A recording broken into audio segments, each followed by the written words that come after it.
action let's go 저 건물을 찾으러 Perencanaan pembelian reksadana di PT Cipta Dana Aset Manajemen. Harga reksadana di PT Cipta Dana Aset Manajemen bervariasi tergantung pada jenis produknya. Berikut adalah beberapa contoh harga nilai aktiva bersih atau NAB per unit dari beberapa produk mereka per Desember 2024. Yang pertama ada Cipta Andalan Ekuitas atau saham, kemudian ada Cipta Balance atau campuran, yang ketiga ada Cipta Bond atau pendapatan tetap, yang keempat ada Cipta Dana Cash atau pasar uang, dan yang terakhir ada Cipta Equity Plus atau saham. Setiap produk memiliki karakteristik investasi yang berbeda, seperti alokasi aset dan profil resiko. Untuk biaya pengolahannya, di reksadana Cipta Bond, di pendapatan tetap, ini kelihatan ya, segini. Terus ada biaya-biaya pengeluarannya. Kemudian ada profil resiko, ada risiko investasi, ada keterangan risiko sama klasifikasi risiko. Terus ada kinerja reksadana. Jenis investasi yang saya pilih adalah Cipta Bond atau pendapatan tetap. Tujuannya untuk mempersiapkan dana pensiun, untuk mempersiapkan dana pendidikan anak, kemudian untuk membeli properti atau kendaraan. Dengan jangka investasi jangka menengah antara 3-5 tahun. Kemudian ada nilai investasi. Rencana pembelian untuk reksadana dengan jenis pendapat tetap sebesar 500.000. Kemudian ada pelaksanaan reksadana pendapatan tetap oleh Areal Pramesti di PT Cipta Dana Aset Manajemen. Investasi awal 1 juta dengan jangka waktunya 3 tahun. Imbalan hasilnya atau returnnya rata-rata per tahun 14,46% untuk reksadana pendapatan tetap. Biaya-biaya yang dikeluarkan, yang pertama ada biaya pembelian sebesar 1%, biaya penjualan kembali 1%, biaya manajemen tahunan 2% per tahun, biaya kustodian tahunan 0,25% per tahun. Ini ada rumus perhitungannya. Yang pertama, kita cari nilai awal investasi setelah biaya pembelian, atau dengan rumus PV net sama dengan PV dikali 1 kurang biaya pembelian. Kemudian yang kedua ada return tahunan bersih, karena ada biaya manajemen dan kustodian per tahun. Jadi rumusnya R net dikurang biaya manajemen ditambah biaya kustodian. Yang ketiga ada nilai investasi akhir setelah 3 tahun dengan rumus PV sama dengan PV net dikali 1 tambah R net pangkat T. Kemudian ada potongan biaya penjualan kembali atau PV final sama dengan PV sama FV dikali 1 dikurang biaya penjualan kembali. Untuk perhitungannya, investasi awal setelah biaya pembelian itu PV net sama dengan 1 juta dikali 1 dikurang 0,01 sama dengan 1 juta dikali 0,99, jadi hasilnya 990.000. Kemudian ada hitung return tahunan bersihnya, R-net sama dengan 0,1446 dikurang 0,02 ditambah 0,0025 sama dengan 0,1446 dikurang 0,0225 dengan hasil 0,1221 atau sebesar 12,21%. Untuk hitung nilai akhir atau investasi setelah 3 tahun itu 990 dikali 1 tambah 0,1221 di pangkat 3. Kemudian 990.000 dikali 1,4128 mendapatkan hasil 1.398.672.000 rupiah. Dan yang terakhir ada potongan biaya penjualan kembali atau FV final sama dengan 1.398.672.000 dikali 1 kurang 0,01 sama dengan 1.398.672 rupiah dikali 0,99, hasilnya didapat 1.384.685.000 rupiah. Hasil akhir setelah 3 tahun nilai investasi saya menjadi 1.384.685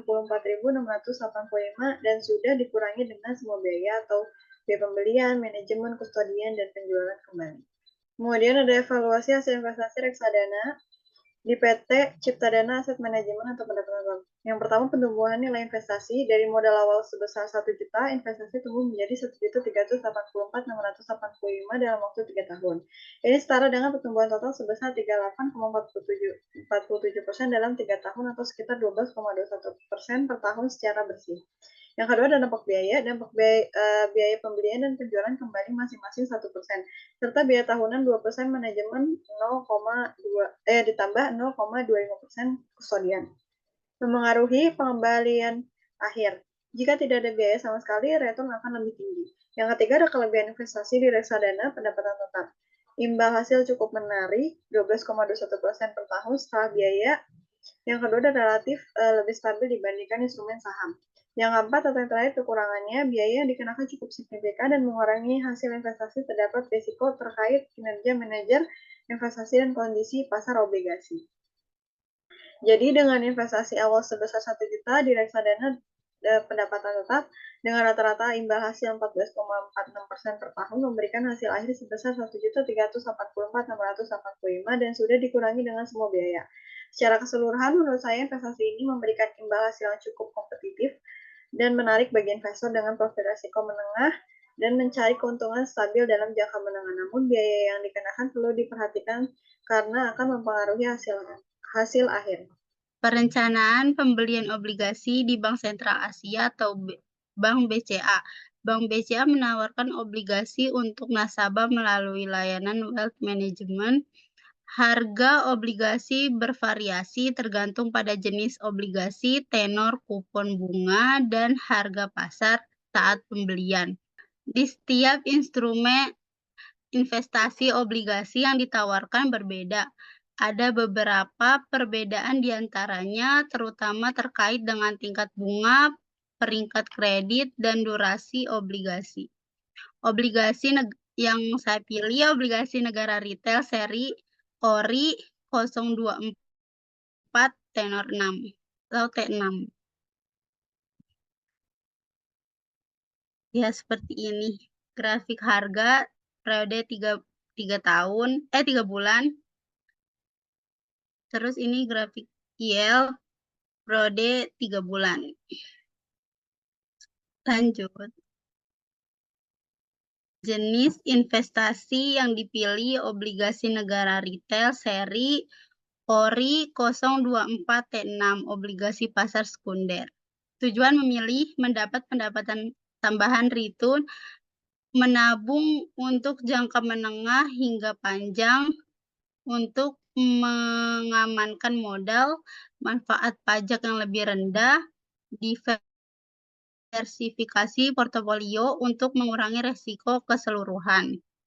Jangka investasi, jangka menengah hingga jangka panjang dengan tenor 6 tahun. Nilai investasi, rencana pembelian obligasi BCA dengan jenis obligasi negara retail seri ORI 024 T6 sebesar 1 juta. Obligasi negara retail. Data investasi awal 1 juta, jangka waktu 6 tahun, jatuh tempo tanggal 15 Oktober 2029.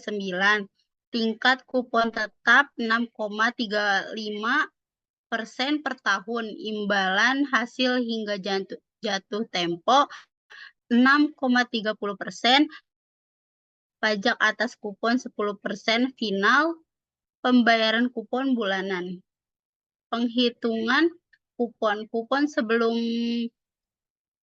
sebulan sebelum kena pajak, tingkat kupon dikali investasi awal dikali 1/12 bulan.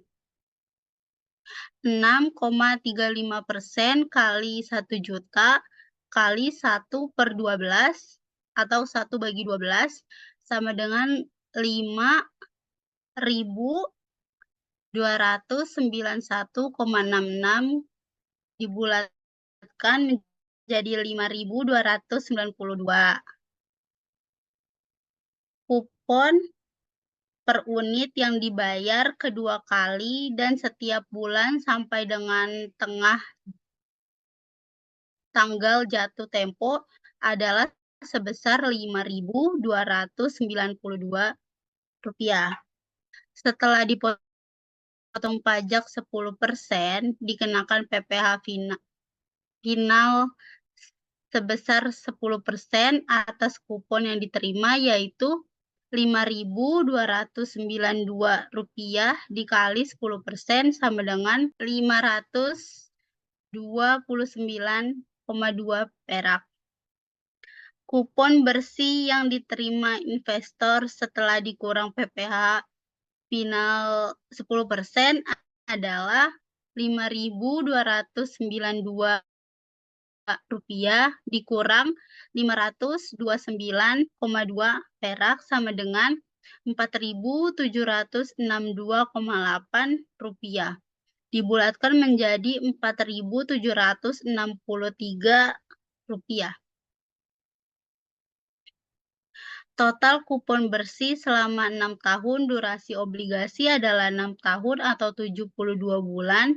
Pendapatan total kupon bersih yaitu total kupon bersih sama dengan kupon bulanan setelah pajak dikali 72 bulan.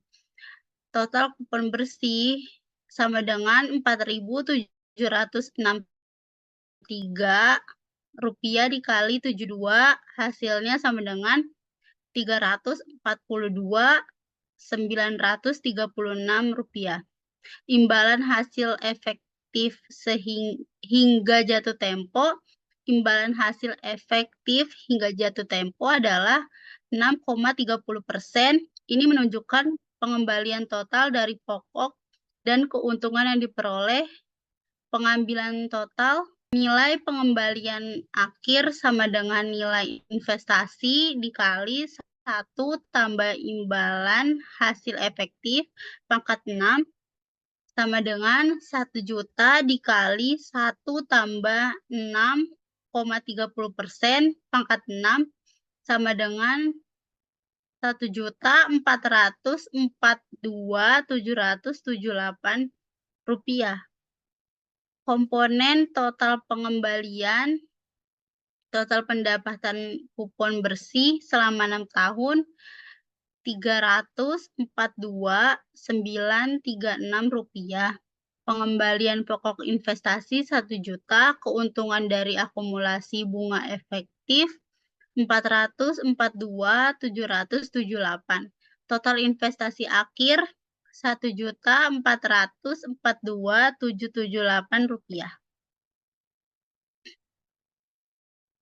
Hasil akhir jika saya berinvestasi 1 juta di ORI 024T6, saya menerima Rp4.762 per bulan dari kupon bersih selama 6 tahun. Pada akhir tenor, saya akan mendapat total pengembalian sekitar Rp1.442.768 untuk termasuk pokok investasi dan keuntungan akumulasi. Perhitungan ini berlaku jika saya menahan investasi hingga jatuh tempo tanpa menjual di pasar sekunder. Evaluasi hasil obligasi Bank BCA ORI 024T6. Kelebihannya aman, dijamin 100% oleh pemerintah, resiko gagal bayar 0. 2. Pendapatan tetap kupon bersih Rp4.763 per bulan dibayarkan selama 72 bulan. Pengembalian pasti total hasil investasi hingga jatuh tempo mencapai Rp1.442.778 termasuk pokok 1 juta. Likuiditas bisa dijual di pasar sekunder jika membutuhkan dana sebelum jatuh tempo. Kekurangannya resiko inflasi. Jika inflasi lebih tinggi dari 6,35%, daya beli hasil investasi berkurang. Pasar sekunder penjualan sebelum jatuh tempo tergantung harga pasar berpotensi rugi. 3. Pajak kupon. Pendapat kupon dipotong pajak final 10% mengurangi hasil. 7. Hasil moderat kurang cocok untuk investor yang mengejar keuntungan besar. Jadi, dengan nilai investasi awal 1 juta, saya berpotensi mendapatkan total pengembalian sebesar Rp1.442.778 dalam 6 tahun, termasuk pokok dan kupon bulanan bersih. Kesimpulannya, implementasi instrumen pasar modal seperti reksadana dan obligasi merupakan langkah strategis dalam mendukung pertumbuhan ekonomi, sekaligus memberikan peluang bagi masyarakat untuk mengoptimalkan pengelolaan keuangannya. Reksadana menawarkan kemudahan investasi dengan resiko terdiversifikasi sehingga cocok bagi investor pemula. Sementara obligasi memberikan pendapatan tetap yang stabil melalui kupon, menjadikan pilihan ideal untuk profil resiko konservatif. Dengan meningkatkan literasi keuangan dan aksesibilitas terhadap instrumen ini, masyarakat dapat memanfaatkan potensi pasar modal secara optimal baik untuk tujuan investasi jangka pendek maupun investasi jangka panjang. Kemudian ada saran yang pertama bagi pemerintah dan regulator, meningkatkan literasi keuangan masyarakat melalui kampanye edukasi. Yang kedua, memperkuat regulasi untuk melindungi investor. Kemudian ada mengembangkan insentif pajak untuk meningkatkan minat masyarakat berinvestasi di reksadana dan obligasi. Yang kedua, bagi investor, ada memahami risiko dan keuntungan. Yang kedua, ada untuk investor pemula, memulai investasi dengan reksadana dapat menjadi langkah awal dan bijak karena manajer investasi di profesional mengelola dana. Diversifikasi portofolio dengan mengkombinasikan investasi di reksadana dan obligasi. Yang ketiga, yang terakhir, bagi pelaku pasar modal, perusahaan penerbit obligasi diharapkan terus meningkatkan transparansi dan rata kelolaan perusahaan untuk menarik kepercayaan investor. Yang terakhir adalah manajer investasi perlu memberikan edukasi yang lebih mendalam kepada calon investor tentang strategi investasi yang sesuai dengan kondisi pasar. Maka segitu dulu presentasi dari kami, kurang lebih mohon maaf. Wassalamualaikum warahmatullahi wabarakatuh.